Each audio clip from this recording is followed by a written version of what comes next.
সংবাদ সবাইকে স্বাগত জানাচ্ছি। আমি ফিরোজ তোহা। শুরুতেই সংবাদ শিরোনাম। প্রথমেই জানিয়ে দিব, সেনাবাহিনীর গোপন অভিযানে ধরা খেল সাবেক প্রধানমন্ত্রী শেখ হাসিনার ভাতিজা নিকচন চৌধুরী। এবং সর্বশেষ জানাব, গণহত্যার অভিযোগে এবার ফেঁসে যাচ্ছেন 2 শতাধিক পুলিশ অফিসার। রিমান্ডে হাসিনার মুখোশ খুলে দিল সাবেক আইজিপি। এতক্ষণ শুনছিলেন সংবাদ শিরোনাম, এখন থাকছে বিস্তারিত। এক সময়ের প্রভাবশালী সংসদ সদস্য মুজিবুর রহমান চৌধুরী ওরফে নিকচন চৌধুরী সাবেক প্রধানমন্ত্রী শেখ হাসিনার ভাতিজা হওয়ার সুবাদে নানান অনিয়ম দুর্নীতি সহ নিজ এলাকায় গড়ে তুলেছেন ত্রাসের রাজত্ব। বিভিন্ন সময় বিতর্কিত বক্তব্য দিয়ে সামাজিক যোগাযোগ মাধ্যমেও ছিলেন আলোচিত।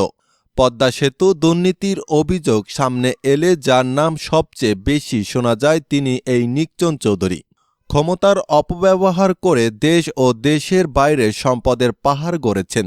ক্ষমতাচ্যুত প্রধানমন্ত্রী শেখ হাসিনার আত্মীয় নিকচন চৌধুরী একজন সংসদ সদস্য হয়ে কিভাবে এত সম্পদের মালিক হলেন তা এখন সকলের প্রশ্ন। বিতর্কিত সংসদ সদস্য 2014 সালের নির্বাচন দিয়ে রাজনীতিতে আগমন তার। 2018 নির্বাচনের আগে তিনি ভাঙ্গায় একটি সুবিশাল বাংলো বাড়ি নির্মাণ করেন বলে অভিযোগ উঠেছে। সেই বাড়িটি ব্যবহার করা হতো বিভিন্ন মতদমনের টর্চার হিসেবে। শাস্তি হিসেবে আটকে রাখা হতো টয়লেটে, শীতের রাতে কাউকে চুবানো হতো বাংলো বাড়ির সামনের পুকুরে। রাজনীতি করার অতীতে কোনো অভিজ্ঞতা না থাকলেও শেখ হাসিনার ভাতিজা কেবল এই পরিচয় সংসদ সদস্য পদটি ভাগিয়ে নেন। সরকার পতনের পর থেকে বের হতে থাকে নিকচনের আরেক রূপ। সামনে আসে দখলদারিত্ব আর নিষ্ঠুরত অত্যাচারের কাহিনী। নিকচনের বিশাল মোটরসাইকেল বাহিনীর কাউকে ভয় দেখানো, জমি দখল, কাউকে তুলে আনার এবং সব করত এই বাহিনী। ধীরে ধীরে ফরিদপুরের পুলিশ প্রশাসনকেও নিজের পছন্দের ব্যক্তিদের দিয়ে সাজিয়ে নেন, যারা তার কথায় উঠবস করতেন। বিরোধী মতের লোকজনকে দমাতে নিজ বাংলো বাড়িটিকে টর্চার স্থল হিসেবে ব্যবহার করতেন নিকচন। নামমাত্র মূল্যে তিনি কিনে নিয়েছেন ভাঙ্গার পুলি উচ্চ বিদ্যালয়ের শিক্ষক ভ্রমণচন্দ্র সরকারের 14 বিঘা জমি। 2014 নির্বাচনে সংসদ সদস্য হয়ে নিকচন তার ভাইয়ের সঙ্গে মেতে ওঠেন জমি দখলে। ব্রাহ্মণপাড়ায় গড়ে তোলেন সুবিশাল বাগান বাড়ি। সরজমিনে দেখা যায় ভাঙ্গা এক্সপ্রেসওয়ে এর কাছে সূর্যনগর বাস স্ট্যান্ড। সূর্যনগর থেকে ব্রাহ্মণপাড়া গ্রামে যাওয়ার পথে অত্যন্ত 13 কিলোমিটার পথের দুই পাশে বালু দিয়ে ভরাট করা হয়েছে। জায়গাটির নাম দেওয়া হয়েছে আইমান আইল্যান্ড। ওই এলাকার আশেপাশে 2-3টি পরিবারের সদস্যদের সঙ্গে কথা বলে জানা গেছে তাদের অনেক জমি আইমান আইল্যান্ডে দিয়ে দিতে হয়েছে। নিকচনের জমি দখল আর জমি দলিলের পদ্ধতিও ছিল বেশ ভিন্নধর্মী। জোর করে বালু ফেলে ভরাট করা হতো পছন্দের জমি। কাজটি করতে নিকচনের ভাই লিখন। এরপর জমির মালিকের কাছে ছবি চাওয়া হতো। সেই ছবি নিয়ে দলিল প্রস্তুত করে উপজেলা সাব রেজিস্ট্রারকে বাড়িতে নিয়ে আসত নিকচন। তার বাড়িতে সম্পূর্ণ হতো দলিল রেজিস্ট্রের কার্যক্রম। যে জমির মূল্য 15 থেকে 16 লাখ টাকা, সেখানে জমির মালিককে দেওয়া হতো সর্বোচ্চ 5 থেকে 6 লাখ টাকা। এই নিয়ে টু শব্দ করারও সুযোগ ছিল না। নিকচন প্রথমে ভাঙ্গা উপজেলার আজিমনগর ইউনিয়নের ব্রাহ্মণপাড়া চর অঞ্চলে 38 শতাংশ জমি কিনে বাড়ি করেন। এলাকায় আধিপত্য বিস্তার করে নামে বেনামে মালিক বনে যান বিপুল সম্পদের। নিজেও পরিবারের সদস্যরা মালিক হন 1000 বিঘাও বেশি জমির। এছাড়াও আরিয়াল খাঁ নদ ও পদ্মা নদী থেকে অবৈধভাবে বালু তুলে বিক্রয় করে হাতিয়ে নেন বিপুল অঙ্কের অর্থ। নানান খাতে অনিয়মের মাধ্যমে 10 বছরের সম্পদ বানিয়েছেন 45 গুণ। এসব সম্পদের মধ্যে ঢাকার পূর্বাঞ্চল, আদাবল, গুলশান ও বনানীতে রয়েছে প্লট ও ফ্ল্যাট। সিঙ্গাপুর, অস্ট্রেলিয়া, কানাডায় রয়েছে বাড়ি। এসব অভিযোগ ওঠার পর অনুসন্ধানের নামে দুর্নীতি দমন কমিশন দুদক উপপরিচালক মোহাম্মদ সালাহ উদ্দিনের নেতৃত্বে 3 সদস্যের একটি টিম বাংলাদেশ ব্যাংক ঢাকা দক্ষিণ ও উত্তর সিটি কর্পোরেশন ঢাকা ফরিদপুরের ভূমি অফিস, জাতীয় রাজস্ব বোর্ড সহ শতাধিক প্রতিষ্ঠানের নথিপত্র তলব করেছে। তিনি প্রথম সংসদ সদস্য নির্বাচিত হন 2014 সালে। 2013 সালে 1 ডিসেম্বর দশম সংসদ নির্বাচনের দাখিল করা হিসেবে নগদ অর্থ দেখান 28 লাখ টাকা।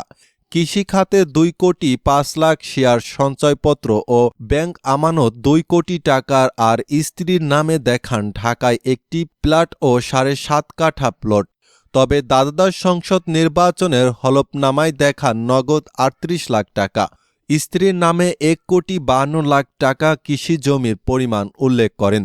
2042 শতক, সেই হিসেবে গত 10 বছরে তার মালিকানাধীন কৃষি জমি বেড়েছে প্রায় 54 গুণ। এছাড়া নিজের স্ত্রীর নামে ঢাকার বনানীতে প্লট দেখান 3716 বর্গফুটের, গুলশানের 4891 বর্গফুটের ফ্ল্যাট, আর গ্রামের বাড়ি ভাঙ্গায় ব্রাহ্মণবাড়িয়া রয়েছে দোতলা বাড়িও। নিকচন ও তার স্ত্রী ব্যাংক হিসাবে কারিগরি টাকা লেনদেন হয়েছে। এ দম্পতির ব্যাংক হিসেবে লেনদেনের পরিমাণ 3000 কোটি টাকারও বেশি। এর মধ্যে 14,000 কোটি টাকা লেনদেন হয় নিকচন চৌধুরীর হিসেবে, আর 1700 কোটি টাকা লেনদেন হয়েছে কাজে তার স্ত্রী তারিনের ব্যাংক হিসাবে। দুর্নীতি দমন কমিশন বলছে, কেবল যে ব্যাংক হিসেবে তারা বিপুল অর্থ লেনদেন করেছে তা নয়, তাদের যে সম্পদ রয়েছে তারও বড় অংশের কোনো স্বীকৃতি আইন উৎস নেই। দুর্নীতি দমন কমিশনের তদন্ত এমন তথ্য পাওয়ার কথা জানায় সংস্থাটি। নিকচন চৌধুরী শেখ মুজিবুর রহমানের বড় বোনের নাতি, সেই হিসেবে তিনি ক্ষমতাচ্যুত প্রধানমন্ত্রী শেখ হাসিনার ফুফাতো ভাইয়ের ছেলে, আর তার স্ত্রী তারিন সাবেক মন্ত্রী আনোয়ার হোসেন মঞ্জুর মেয়ে। নিকচন চৌধুরী ফরিদপুর থেকে জাতীয় সংসদ নির্বাচনে অংশ নিতেন। তার ভাই লিটন চৌধুরীও সংসদ সদস্য ছিলেন। গত সংসদে চিফ হুইপ ছিলেন তিনি।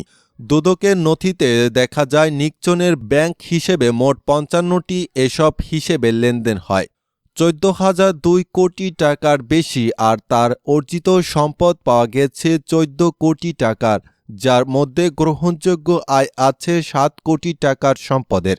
বাকিটা কোন প্রক্রিয়ায় অর্জন করেছেন তার কোনো তথ্য পায়নি দুদক। আইন হোসেন আওয়ামী লীগের জোট নেতা আনোয়ার হোসেন মঞ্জুর মেয়ে, অবসরাধীন নিকচন চৌধুরী দ্বিতীয় স্ত্রী। তার আগের স্ত্রী মুনতারিনের রহস্যজনক মৃত্যু হয়। তারিনের ব্যাংক হিসাব ছিল আরও ফুলানো ফাঁপানো। তার হিসেবে লেনদেন হয় নিকচন এর থেকে বেশি, অর্থ সম্পদের পরিমাণও বেশি পেয়েছে, দুদক দুর্নীতি দমন কমিশন বলছে।